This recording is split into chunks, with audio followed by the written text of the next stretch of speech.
Hi, my name is Terry Smith. I'm the owner of Adorable Deco Decor, where we make and sell wreaths and other types of home decor.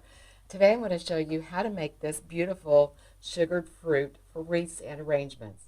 First, let's talk about supplies and things you're going to need.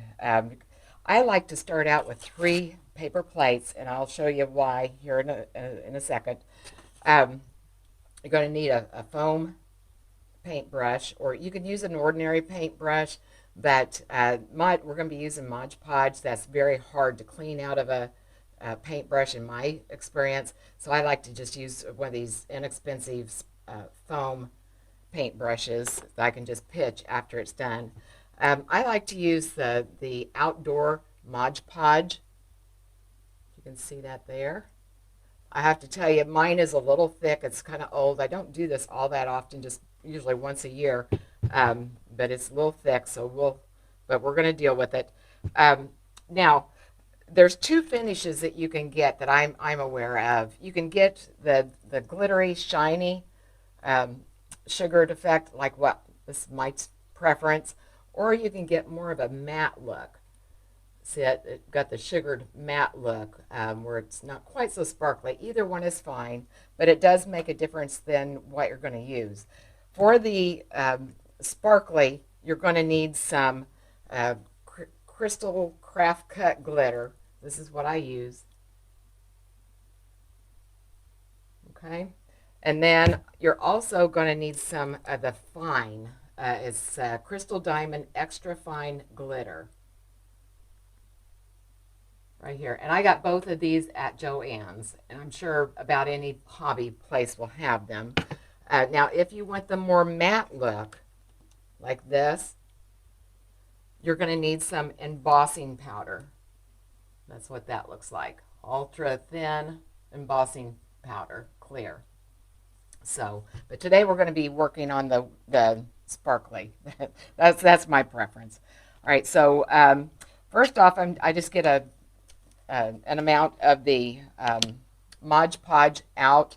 Now, I've never done this with the regular Mod Podge. I suppose it would work, especially if you're using it for something you're going to have indoors. But I've always just used the outdoor because I make a lot of wreaths with this kind of thing. Now, let's cheat here. Just get you some on the plate. Even as thick as this is, I've been using that this year, and it turns out fine. I suppose you could probably put a little bit of water with it, but that's all right.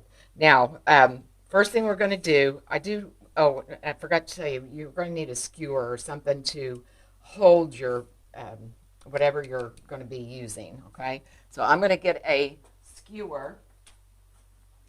I'm just going to stick it right. Actually, I'm going to put it on the bottom because this part's going to be visible on my project. Stick that on there. Okay. And then we're just going to paint it with the Mod Podge.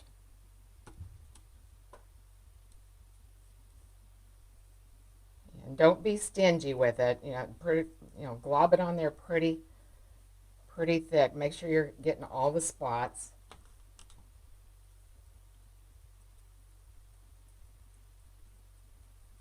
And this is something, you guys, that you could do with your kids or your grandchildren. You could even, you don't have to necessarily use it to be making a wreath.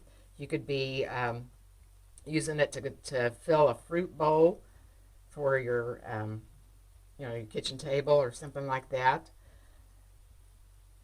And I've used this in other applications also. I live in the watermelon capital of the world here in Knox County, Indiana, and I always make watermelon wreaths every year, and I use this technique to make my watermelon picks for my wreaths. Okay, I think I got it pretty well covered.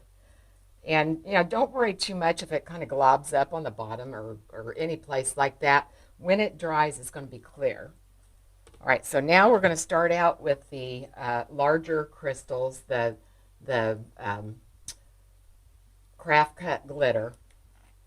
And the reason I have two plates is that you're going to have some excess kind of fall over. And I like to keep them separate so that I can then reuse whatever's in the plate. So let me get this opened. And we're just going to generously coat that. Try to make sure you're hitting everywhere. Don't worry about getting too much, because again, we're going to reuse what falls off.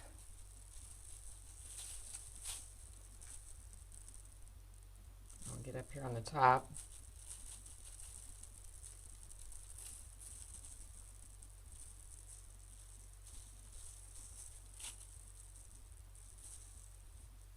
Okay, I think that looks pretty good. And then I just kind of shake it just a little bit, all right, and then we're going to come in here with the extra fine glitter.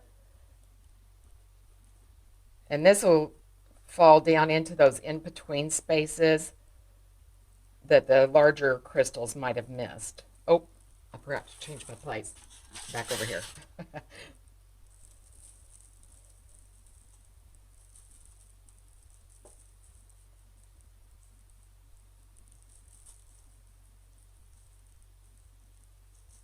And again, don't be stingy with it, because, we're going to reuse whatever excess we have anyway, and you don't want to miss any spots. All right, now again, I'm going to kind of tap it.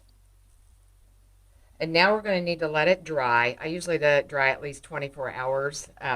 Sometimes I've done it before, but I just take some floral foam. I cut this stem down a little bit. Just cut it down to what I think I might use. Now, here's another tip too. If you think you're going to be putting this in a wreath or an arrangement, you could just use a tall wooden floral pick. But I just used what was handy. But I just, whenever I'm making some of these, I usually make several, and I just put them in this floral foam like this and let them dry. And then in 24 hours later, it's going to dry clear, and it's going to look like that.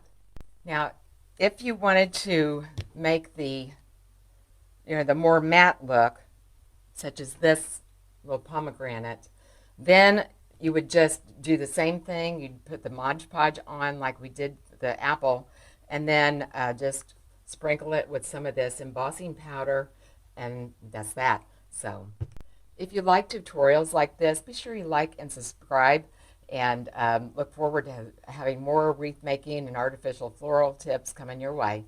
Till next time, bye-bye.